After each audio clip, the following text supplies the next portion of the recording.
Hello, BookTube. I'm Jack the Rambling Raconteur, and I'm back this weekend having finished yesterday The Land Leviathan by one of my all-time favorite science fiction authors, Michael Moorcock. I had it in the great revised issues of his Eternal Champion series, a nomad of the time streams, and that's the nomad himself, Oswald Bastable, a, a reluctant time traveler. Um, and the first of that series is the Warlord of the Air, and I'll try not to talk more about Warlord of the Air than Land Leviathan. But Warlord of the Air is probably one of my 10 favorite science fiction novels. I first encountered Michael Moorcock through the Elric novels. There's a copy of. They're very slim little volumes, and they were all like gorgeous little silver covers and spines. And I had been reading, I think, Song of Ice and Fire or some other books from sort of that fantasy novel, maybe Gene Wolfe's Earth of the New Sun series. And I had read, if you enjoyed those, maybe try the Elric series by Michael Moorcock. So I dipped into those, and I didn't like them maybe as much as those two, but I could see how it was an interesting writer. And then I learned about his Eternal Champion series, and I think right about here, these are all Moorcock novels, science fiction novels of his, some fantasy, some science fiction. And he's a really interesting writer. He's a political anarchist, extremely well read.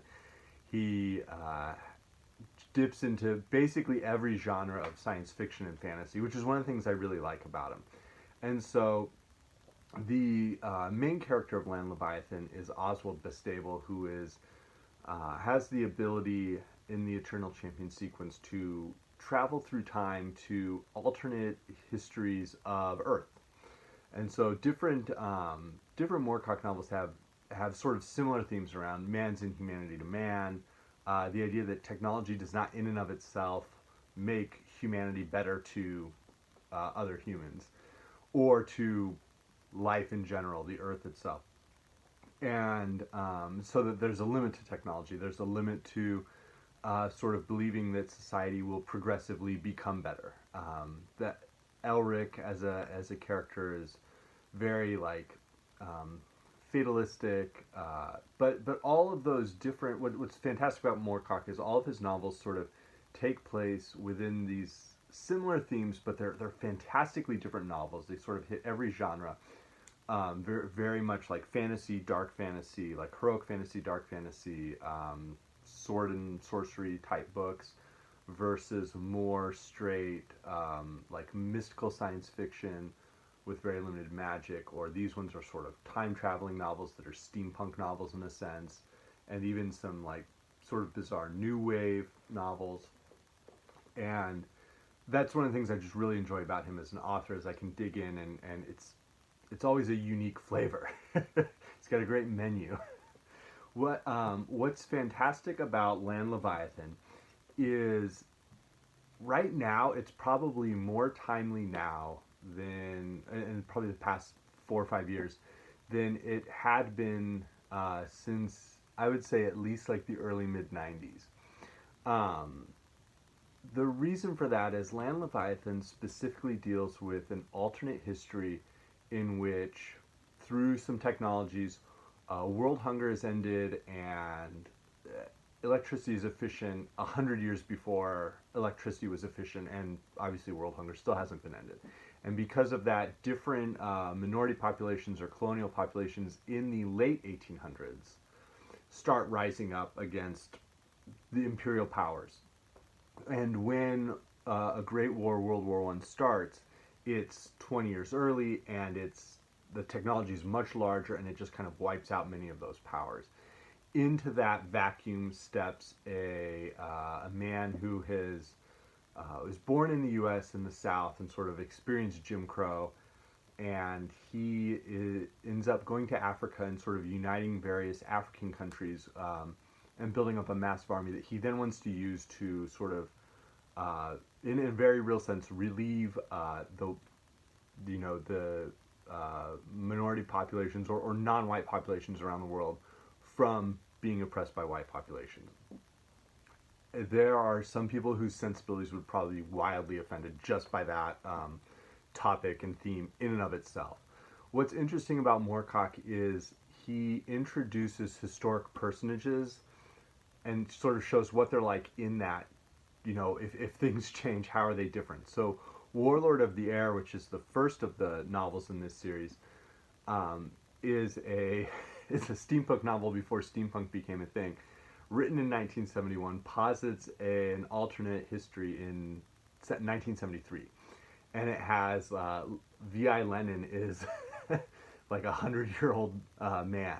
Trotsky is just in a throwaway sentence mentioned as a guy who gave up when the revolution didn't happen and became a wealthy merchant, back in like Odessa or somewhere.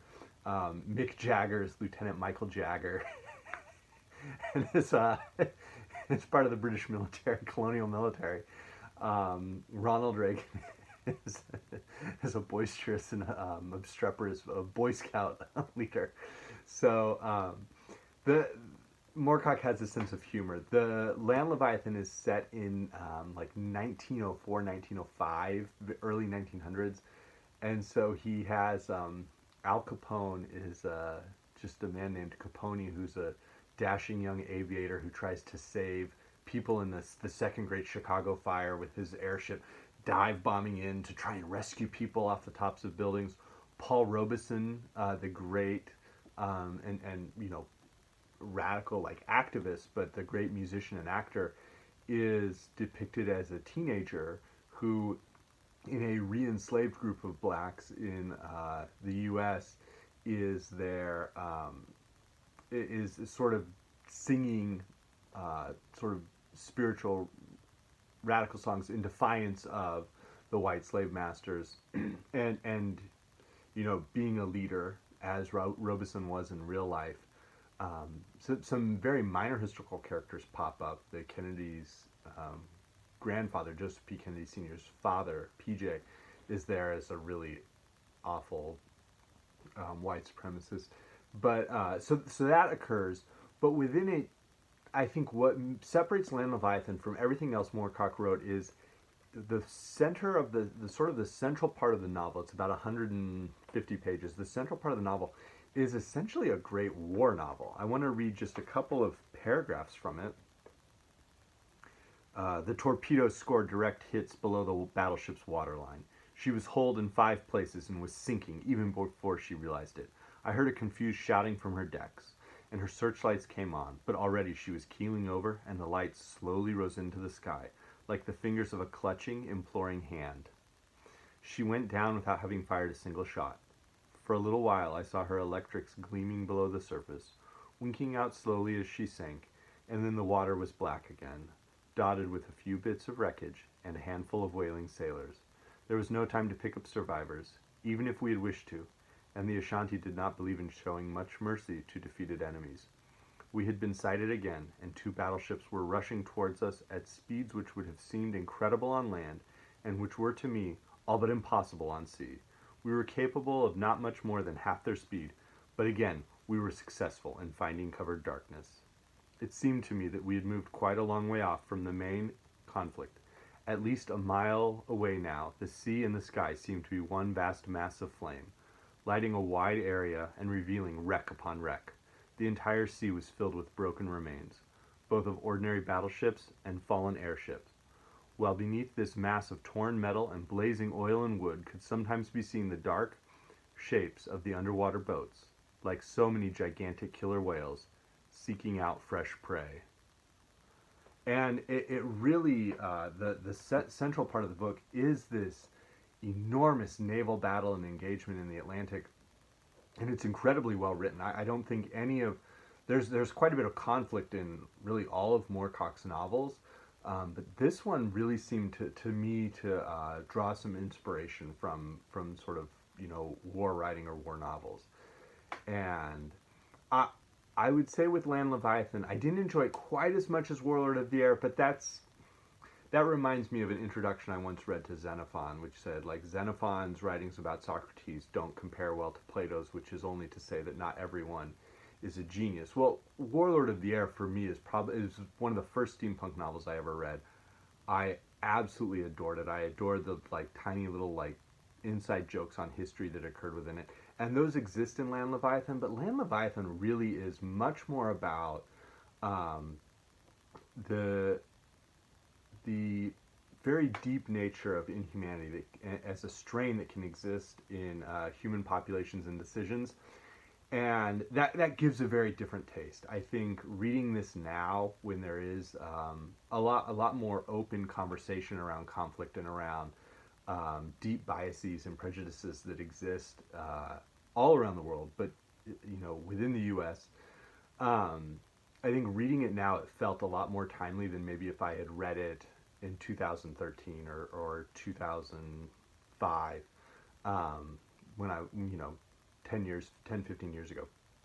So it is a book I would recommend, but you don't have to have read Warlord of the Air, but I do recommend that. It helps explain some of the sense of who Oswald Bastable as a character is, and his sort of British sense of honor and duty that pop up. Couple of other things that that pop up are, one is that a character who's popped up in both of the books is in one he's the captain of an airship, and the other he's the captain of a submarine, and that's a little known Polish chap, Joseph Korzeniowski, and that is the original name of none other than Joseph Conrad. And so some of Conrad's like voyage, sailing, like adventure books, those are of a piece with Moorcock's novel. Like I'd said, the Elric series pops up. The other one that I think maybe there's a little bit of intertextuality and is a later work, but you may have come across, are the League of Extraordinary Gentlemen graphic novels by Alan Moore. This is volume 2, but one of Moorcock's other characters, Cain of Old Mars, pops up in some of the League of Extraordinary Gentlemen graphic novels. So there's a little bit of intertextuality there. But Land Leviathan, I do recommend it. I would probably recommend Warlord of the Air first. Like I said, I read this in the Nomad of the Time Streams edition, but they would be available separately. This is a reissue of Warlord of the Air that I have a little more as a lend copy. So that was Land Leviathan. I may do another Moorcock novel soon, but I've been working on Uncertain Glory by Juan Sales, and that may be up this week. So thank you, BookTube.